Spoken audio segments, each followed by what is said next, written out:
जेनजीका साथीहरू सुदन गुरुङ लगायत उहाँहरूले मिल्नुपर्छ दाइ, यसरी चाहिँ हुँदैन भनेर म 5 बजे उहाँहरूसँगै गएर जेनजीका साथीहरूसँग गएर मैले त्यहाँ एउटा म जुनसुकै छोड्न तयार छु मिलौँ भनेर उहाँले जबरजस्ती लगेर चाहिँ त्यहाँ गएर म मिल्नुपर्छ, उहाँहरूकै अनुरोध अनुसार पनि यो मिल्नुपर्छ भन्ने कुराहरूमा चाहिँ मिल्नुपर्छ र सबै एउटा जेनजीका साथीहरूको चाहिँ भावना र सम्पूर्ण नेपाली जनताको भावनालाई कदर गर्नुपर्छ भनेर हामीले सहमति गरेका थियौँ। त्यो सहमति कार्यान्वयन हुन सकेन। त्यो सहमति कार्यान्वयनको चरणमा धेरै समस्याहरू आयो र हामीले अन्तिम चरणमा सबै छोडेर पनि सहमति कार्यान्वयन गर्ने भनेर हिजो बेलुका मात्रै हामीले निर्णय पनि गरेका थियौँ। त्यही केही कुराहरूमा स्पष्टता गरेर अगाडि बढ्ने भनेर गरेका थियौँ। तर त्यो कुरा गर्दा गर्दै उहाँहरूले आज एकतर्फी तोड्नुभयो। त्यो भएको हुनाले आज हामी पनि बाध्य भएर अहिलेको परिस्थितिमा एक्लै भए पनि अगाडि बढ्नुपर्ने परिस्थिति आएको छ। यो परिस्थितिलाई तपाईँहरूले बुझिदिनु हुन म अनुरोध गर्दछु। अब यो पार्टी उज्यालो नेपाल पार्टीलाई आगामी दिनमा मेरो नेतृत्वमा देशव्यापी रूपमा प्रभावकारी रूपमा अगाडि बढाउनेछु भन्ने म प्रतिबद्धता पनि व्यक्त गर्न चाहन्छु। र साथै करिब 1.5 महिना 2 महिना जति भयो जुन बेला एकदमै कठिन परिस्थितिमा यो उज्यालो नेपाल पार्टीलाई नेतृत्व गरिरहनु भएको अनुप कुमार उपाध्यायज्यूलाई हार्दिक धन्यवाद दिन चाहन्छु र सम्पूर्ण केन्द्रीय सदस्यका साथीहरूलाई हार्दिक धन्यवाद दिन चाहन्छु। विगत केही समय हाम्रो लागि अत्यन्तै पीडादायी भयो। हामीले एकदमै देशको परिस्थिति, जेनजी युवाहरूको भावना र सम्पूर्ण नेपाली दाजुभाइ दिदीबहिनीहरूको भावना र जनआकाङ्क्षा अनुसार यो देशमा नयाँ बन्ने शक्तिहरू एक हुनुपर्छ भनेर हामीले सम्पूर्ण कुरा लचकताका साथ त्यागेर एकताको एउटा सहमति गरेका थियौँ राष्ट्रिय स्वतन्त्र पार्टीसँग। विगत मङ्सिर पुस 14 गते भएको सो सहमति आज 26 गते भयो, करिब 12 दिन भयो। 12 दिनसम्म हामी पटक धेरै चरणको छलफलमा त्यो सहमति कार्यान्वयनका चरणमा हामी छलफलमा जुट्यौँ। जुन छलफलहरू अत्यन्तै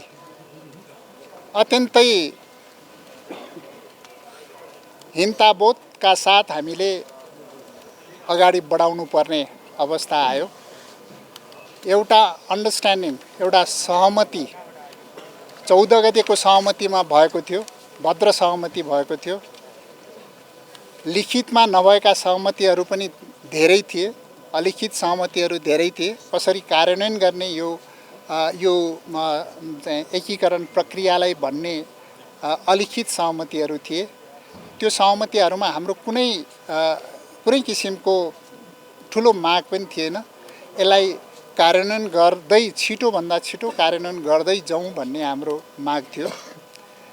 मैले यो सहमतिको चरणमा र हाम्रो साथीहरूले कुनै ठुलो त्यस्तो डिमान्ड राखेको पनि थिएन। अहिले जुन किसिमले बाहिर मिडियामा धेरै कुराहरू आएको छ, हामीले पदको ठुल्ठुलो बार्गेनिङ गर्यौँ, ठुल्ठुला चाहिँ विषयहरूमा धेरै बार्गेनिङ गर्यौँ भन्ने जुन कुरा आएको छ त्यो सरासर गलत हो। म आफै पनि एउटा उपाध्यक्ष, त्यो पनि धेरै वरियता क्रममा धेरै तल भएर पनि मैले सहेर गएको थिएँ र मैले आज अन्तिम चरणमा मैले सहमतिको लागि एउटा प्रस्ताव पनि गरेको थिएँ। म एउटा साधारण सदस्य भएर, रासोपाको एउटा साधारण सदस्य भएर बस्छु। हाम्रा साथीहरू, केन्द्रीय समितिका साथीहरूलाई केही एडजस्टमेन्ट गर्नुपर्छ, त्यसरी अगाडि बढौँ पनि भनेको थिएँ।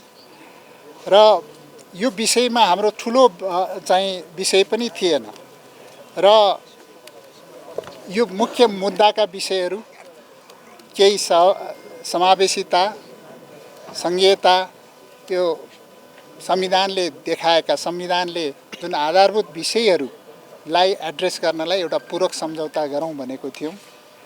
एउटा पूरक सम्झौता गर्ने एउटा चरणमा पनि उहाँहरू सहमत हुनुभएको थियो, तर पछिल्लो चरणमा पूरक सम्झौता पनि हुन सकेन र हाम्रा तमाम साथीहरूले उठाइएका विषयहरूमा र यसलाई सहज रूपमा तलसम्म चुनावी प्रक्रियामा कसरी जाने र धेरै कुराहरूमा सहज रूपमा कसरी हामी अगाडि बढ्ने भन्ने विषयमा हामीले धेरै कुरा छलफल गऱ्यौँ र धेरै छलफलमा यो प्रक्रियालाई चाहिँ उहाँहरूले अलि लामो समय लिनुभयो। यो करिब 12 दिनको प्रक्रिया, छिटोभन्दा छिटो सहकार्यमा जाउँ भन्ने कुरामा लामो समय लिनुभयो।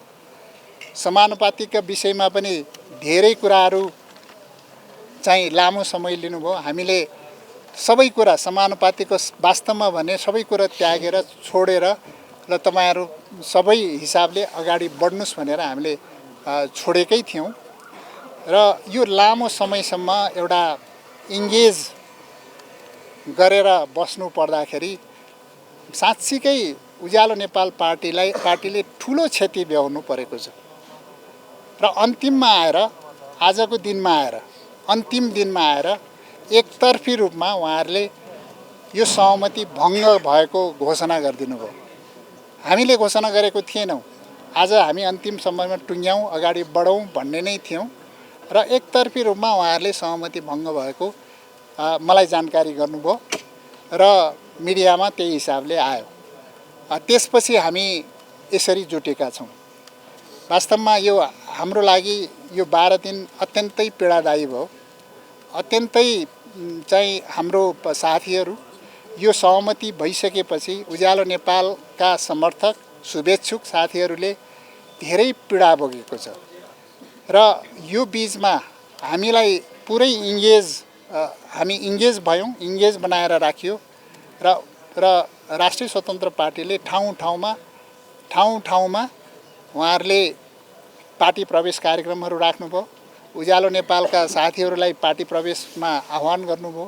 धेरै कुराहरू हामीलाई यो प्रक्रियामा इन्गेज गर्दै उहाँहरूले धेरै कामहरू गर्नुभयो। हामीले केही पनि बोलेका थिएनौँ, केही पनि गरेका थिएनौँ।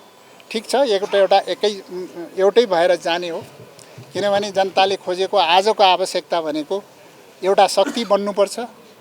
एउटा जेनजी आन्दोलनले जुन किसिमको शक्ति निर्माण होस् भन्ने चाहेको छ, सुशासनको विषय र समृद्धिको विषय जुन हिसाबले उठाएर जेनजी आन्दोलन भयो र त्यसलाई सम्बोधन गर्नको लागि नयाँ भन्ने शक्तिहरू, वैकल्पिक शक्तिहरू सबै एक हुनुपर्छ भन्ने हामी सुरुदेखिको हाम्रो धारणा थियो।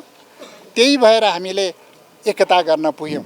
हामीले अत्यन्त लचकताका साथ, मैले प्रधानमन्त्री पनि मागेको थिएन, मैले पार्टी अध्यक्षता पनि मागेको थिएन, हाम्रो साथीहरूले कुनै ठुलो पद पनि मागेको छ, सिर्फ साधारण सदस्य भएर पनि म बस्छु भन्दाखेरि आजकै दिन उहाँहरूले यो जुन सहमति ब्रेक गर्नुभयो र 12 दिन इन्गेज गराएर 12 दिनसम्म यस्तो क्रुसियल टाइममा उज्यालो नेपालको जुन अभियान थियो त्यसलाई टोटल्ली ब्लक गरेर अब हाम्रो आवश्यकता उहाँहरूलाई परेन। अब हामी नभए पनि हामी उहाँहरू अगाडि बढ्न सक्छौँ भन्ने एउटा सङ्कल्प र विश्वासका साथ उहाँहरू अगाडि बढ्नु भएको छ। उहाँहरूलाई म हार्दिक धन्यवाद दिन चाहन्छु, शुभकामना दिन चाहन्छु। अगाडि बढ्नुहोस्, एउटा सशक्त शक्ति बन्नुहोस् र उज्यालो नेपालले आफ्नो बाटो आफै लिन्छ र आफ्नो बाटो अगाडि बढ्छ, आफ्नो बाटो लिन्छ। हामी अत्यन्तै लचक भएका थियौँ। नेपाली जनताको माग, नेपाली जनताको चाहना, जेनजी पुस्ताको चाहनालाई पुरा गर्नुपर्छ भनेर हामी अत्यन्तै लचक भएर, अत्यन्तै आफूले सबै कुरा त्यागेर हामी आएका थियौँ। हाम्रो त्यागलाई उहाँहरूले कमजोरीको रूपमा लिनुभयो र यो सहमतिलाई ब्रेक गर्नुभयो। यो मलाई वास्तवमा भन्यो भने म आज अत्यन्तै मर्माहित भएको छु। यो अवस्था आउँछ भनेर मलाई लागेको थिएन।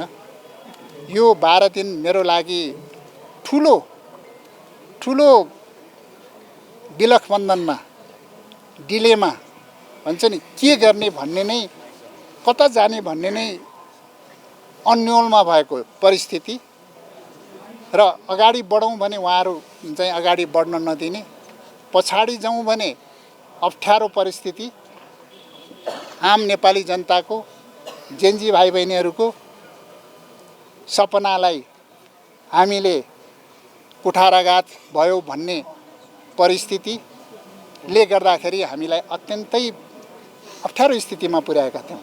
हामी जुन बेला सहमति भएका थियौँ 14 गते समानुपातिक भर्ने अन्तिम दिन थियो, त्यो 14 गतेको अन्तिम दिनमा राति 9 बजे 8-9 बजे यो सहमति भएको। हामीले त्यसको दर्ता पनि गर्न पाएनौँ, समानुपातिक पनि दर्ता गर्न पाएनौँ र त्यसबेला जेनजीका साथीहरू सुदन गुरुङ लगायत उहाँहरूले मिल्नुपर्छ दाइ, यसरी चाहिँ हुँदैन भनेर म 5 बजे उहाँहरूसँगै गएर, जेनजीका साथीहरूसँग गएर मैले त्यहाँ एउटा, म जुनसुकै छोड्न तयार छु, मिलौँ भनेर उहाँले जबरजस्ती लगेर चाहिँ त्यहाँ गएर म मिल्नुपर्छ, उहाँहरूकै अनुरोध अनुसार पनि यो मिल्नुपर्छ भन्ने कुराहरूमा चाहिँ मिल्नुपर्छ र सबै एउटा जेनजीका साथीहरूको चाहिँ भावना र सम्पूर्ण नेपाली जनताको भावनालाई कदर गर्नुपर्छ भनेर हामीले सहमति गरेका थियौँ। त्यो सहमति कार्यान्वयन हुन सकेन। त्यो सहमति कार्यान्वयनको चरणमा धेरै समस्याहरू आयो र हामीले अन्तिम चरणमा सबै छोडेर पनि सहमति कार्यान्वयन गर्ने भनेर हिजो बेलुका मात्रै हामीले निर्णय पनि गरेका थियौँ। त्यही केही कुराहरूमा स्पष्टता गरेर अगाडि बढ्ने भनेर गरेका थियौँ। तर त्यो कुरा गर्दा गर्दै उहाँहरूले आज एकतर्फी तोड्नुभयो। त्यो भएको हुनाले आज हामी पनि बाध्य भएर अहिलेको परिस्थितिमा एक्लै भए पनि अगाडि बढ्नुपर्ने परिस्थिति आएको छ। यो परिस्थितिलाई तपाईँहरूले बुझिदिनु हुन म अनुरोध गर्दछु। उम्मेदवार उठाउँछौँ, हामी अगाडि बढ्छौँ, 165 ठाउँमै उम्मेदवार उठाएर जान्छौँ र देशैभरि हामी आफ्नो क्याम्पेन, छोटो समय छ, छोटो समयमा हामी जति सकिन्छ हामी आफ्नो क्याम्पेन अगाडि बढाउँछौँ, रात दिन नभनिकन अगाडि बढाउँछौँ र साथीहरू जति पनि हाम्रा साथीहरू छन्, जति पनि सहकार्य गर्न इच्छुक साथीहरू छन्, उज्यालो नेपाल अझै पनि सबै साथीहरूसँग सहकार्य गरेर अगाडि बढ्छौँ भन्ने म प्रतिबद्धता व्यक्त गर्न चाहन्छु। सबै चाहिँ पार्टी, सबै उम्मेदवार उठाउँछौँ, हामी अगाडि बढ्छौँ, 165 ठाउँमै उम्मेदवार उठाएर जान्छौँ र देशैभरि हामी आफ्नो क्याम्पेन, छोटो समय छ, छोटो समयमा हामी जति सकिन्छ हामी आफ्नो क्याम्पेन अगाडि बढाउँछौँ, रात दिन नभनिकन अगाडि बढाउँछौँ र साथीहरू जति पनि हाम्रा साथीहरू छन्, जति पनि सहकार्य गर्न इच्छुक साथीहरू छन्, उज्यालो नेपाल अझै पनि सबै साथीहरूसँग सहकार्य गरेर अगाडि बढ्छौँ भन्ने म प्रतिबद्धता व्यक्त गर्न चाहन्छु। सबै चाहिँ पार्टी, सबै इच्छुक साथीहरूलाई सँग हामी सहकार्य गरेर अगाडि बढ्ने पनि प्रतिबद्धता व्यक्त गर्न चाहन्छु र यो विषयलाई हामी जुन हिसाबले बाहिरिएका छौँ यसलाई कमजोर परिस्थिति, कमजोर स्थिति नठानिदिनु हुन पनि सबैलाई अनुरोध गर्दछु र सम्पूर्ण नेपाली जनता, सम्पूर्ण नेपाली दाजुभाइ दिदीबहिनीहरू, जेनजी भाइ बहिनीहरू, हामीले गर्दै पनि, हामी एकता हुन खोज्दै पनि हामीलाई जबरजस्त बाहिरिनु पर्यो, बाहिर राखियो र यसको लागि यस्तो अवस्थामा पनि हामी एक्लै पर्यो भने पनि एक्लै पनि अगाडि बढ्ने प्रतिबद्धता व्यक्त गर्न चाहन्छु। यहाँहरूले सम्पूर्ण नेपाली दाजुभाइ दिदीबहिनीहरू सबै चाहिँ जेनजी भाइ बहिनीहरू सबैले यो पार्टीलाई अहिलेको जेनजीको भावना अनुसार जुन पार्टी स्थापना भएको हो, अहिले सबभन्दा नयाँ पार्टी र उज्यालो नेपाल पार्टी भनेको भर्खरै स्थापना भयो, जेनजी आन्दोलनपछि स्थापना भएको पार्टी हो र यो पार्टीलाई सबैले माथि उठाएर नेपालमा यो एउटा स्थापित पार्टी र सबभन्दा चाहिँ प्रतिनिधित्वको हिसाबले जेनजीको प्रतिनिधित्वको हिसाबले सबै क्षेत्रको प्रतिनिधित्वको हिसाबले समावेशिताको हिसाबले सबै हिसाबले चाहिँ एउटा प्रतिनिधित्वको हिसाबले चाहिँ इन्क्लुसिभनेस र सबैको सहभागिताको पार्टीको रूपमा अगाडि बढाउन हामी चाहन्छौँ। यहाँ साथीहरू हुनुहुन्छ, यहाँ हाम्रो चाहिँ धर्मजी हुनुहुन्छ, धर्म चौधरीजी, उहाँ पूर्व मन्त्रीज्यू र उहाँ चाहिँ अहिले पनि लुम्बिनी प्रदेशको सांसद हुनुहुन्छ। उहाँहरूले धरोहर क्षेत्रमा ठुलो काम गर्नुभएको छ। उहाँहरूको ठुलो सङ्ख्या उज्यालो नेपालमा आबद्ध थिए, सबै उज्यालो नेपालमा आबद्ध थिए र उज्यालो नेपालमा आबद्ध हुँदाहुँदै पनि र हामीले एउटा सहमति गऱ्यौँ। सहमति गर्दा उहाँहरूले धेरै मन दुखाउनु भएको थियो, धेरै मन दुखाउनु भएको थियो। हामीलाई सोध्दै नसोधिकन यसरी उज्यालो नेपाल भनेर हामी लागेका हौँ, हामी रासोपा भनेको भए उहिले लाग्थ्यौँ र यस्तो अवस्थामा हामी उज्यालो नेपालमा लागेकोमा तपाईँहरूले एकतर्फी जुन किसिमको सहमति गर्नुभयो र त्यो सहमतिमा हाम्रो सहमत हुन सक्दैनौँ भनेर बारम्बार भनिराख्नु भएको थियो। भए पनि हामीले मिलेर जानुपर्छ भनेर एउटा सहभागिताको हिसाबले उहाँहरूलाई पनि अगाडि सँगसँगै लाने भनेर हामी अगाडि बढ्दै पनि यो अहिलेको अवस्था आइपुगेको छ र अहिले हामी उहाँहरूसँगै छौँ। उहाँले चाहिँ यहाँ पार्टी प्रवेश पनि गर्नुभएको छ र हामी अहिले चाहिँ उहाँलाई प्रवेश पनि गराउँछौँ र उहाँहरूको ठुलो टिम हामीसँगै छ, पूर्वदेखि पश्चिमसम्म र यो चाहिँ मधेस पहाड सबै हामी अब अभियानको रूपमा उज्यालो नेपालमा आबद्ध गरेर जानेछौँ। अहिले म आम नेपाली जनतालाई के आह्वान गर्न चाहन्छु भने उज्यालो नेपाल भनेर एउटा लोड सेडिङको अत्यन्त पीडादायी अवस्थामा विगत 8-10 वर्ष अगाडि जुन नेपालको एउटा अत्यन्त अप्ठ्यारो परिस्थितिमा मैले एउटा प्राधिकरणको एमडीको जिम्मेवारी लिएर र नेपालको लोड सेडिङ अन्त्य गर्नमा एउटा प्रमुख भूमिका खेलेको थिएँ र देशैभरि आम नेपाली जनतालाई उज्यालो दिनुपर्छ भनेर हरेक घरमा बत्ती पुर्याउने काम गऱ्यौँ। हरेक करिब 100% जनतामा बत्ती पुर्याउने काम गऱ्यौँ। यो कठिन काम थियो। 105 वर्षमा नभएको काम हामीले करिब 8 वर्षमा सम्पन्न गरेका थियौँ।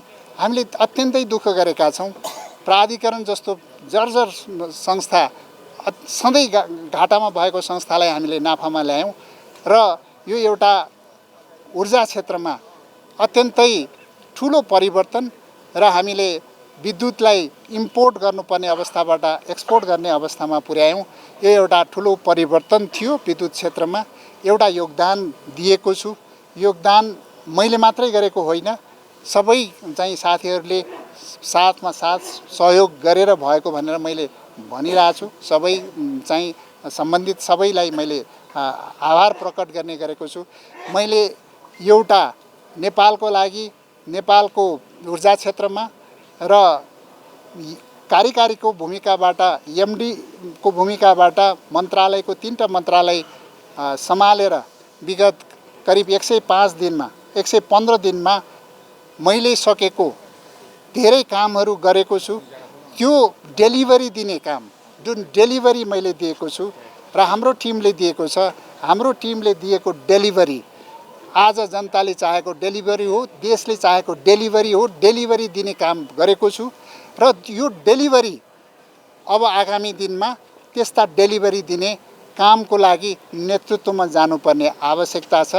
तपाईहरू सम्पूर्णले अब यो हामीले जे काम गरेका थियौँ, अब एकचोटि कुलमान घिसिङको टिमलाई सम्पूर्ण नेपाली जनताले एकताबद्ध भएर चाहिँ सपोर्ट गर्नुहोला भन्ने म चाहिँ आग्रह गर्दछु। एकचोटि सपोर्ट गर्नुहोस्, एकचोटि। किनभने हामीले म मात्रै भन्दिनँ, हामीले जे काम गऱ्यौँ त्यस बापत आम नेपाली जनताले एकचोटि चाहिँ हामीलाई सपोर्ट गरिदिनुहोस्। एकचोटिलाई सपोर्ट, यो चुनावमा सपोर्ट गरिदिनुहोस्। त्यसपछि हामी देखाइदिन्छौँ नेपाल के हुन्छ, त्यसपछिको अवस्था के हुन्छ भनेर हामी चाहिँ अगाडि तपाईहरूलाई बाटो देखाउनेछौँ। वास्तवमा एकचोटि चान्स दिनुहोस्, त्यसपछि हामी धेरै परिवर्तन गर्नेछौँ। यो मेरो आग्रह हो, अनुरोध हो सबै नेपाली जनतालाई। यो अनुरोधलाई सबैले स्वीकार गरेर हामीलाई सहयोग गरिदिनु हुन, साथ सपोर्ट गरिदिनु हुन हार्दिक अनुरोध गर्दछु। अब मैले आफ्नो व्यक्तिगत हिसाबले यो पार्टीमा म आज आएको छु। मैले अस्तिको केही विषयहरूमा धेरै मलाई ट्रोल बनायो। यो पार्टीमा हुँदै पनि मन्त्री खायो भनेर, मन्त्री चाहिँ राजीनामा दिएन भनेर, त्यो वास्तविकता थिएन। मैले आज पार्टीको सदस्यता लिएको छु र स्वतन्त्र पार्टीमा उपसभापति भनेर जुन सहमतिमा लेखिएको विषय त्यो कार्यान्वयन नै भएको थिएन र त्यो कार्यान्वयन नभएको त आज प्रष्ट भयो नि त। र आज मैले यो पार्टीको सदस्यता लिएर अगाडि बढेको छु। मैले कसैलाई पनि मेरो इन्टिग्रिटीमा मेरो चाहिँ निष्ठामा कहिले पनि चाहिँ क्वेसन गर्न नदिने प्रतिबद्धता पनि म व्यक्त गर्न चाहन्छु। त्यो भएको हुनाले यो प्रतिबद्धता मेरो सधैँ रहनेछ। नेपाली जनताहरूलाई मेरो चाहिँ यो प्रतिबद्धतामा विश्वास गरिदिनु होला। म सधैँ जनतामा विश्वास गर्ने मान्छे, सधैँ जनताको लागि लड्ने मान्छे, जनताको माया विश्वासले नै म आजसम्म आएको छु। एकचोटि हामीलाई फेरि पनि विश्वास गरिदिनु होला र आगामी दिन सुन्दर भविष्य नेपालमा सुशासन, भ्रष्टाचार मुक्त देश र सुन्दर भविष्य, सुन्दर देशको रूपमा, यो समृद्ध देशको रूपमा चाहिँ अगाडि बढाउनलाई हामी एकताबद्ध भएर अगाडि बढ्नेछौँ र देशभित्र सामाजिक न्याय, इन्क्लुसिभ जुन समावेशिताको विषयलाई हाम्रो पार्टीले गम्भीर रूपमा लिनेछ र संविधानले जुन स्पष्ट रूपमा लिएका आधारभूत विषयहरूमा हाम्रो पूर्ण प्रतिबद्धता रहनेछ। संविधानका आधारभूत विषयहरूमा कहीँ कतै पनि अहिले हामी चाहिँ अन्यथा हिसाबले हामी अगाडि बढ्दैनौँ। त्यो प्रतिबद्धता हाम्रो पार्टीको रहनेछ र आम नेपाली जनताको चाहना बमोजिम नै हामी अगाडि बढ्नेछौँ र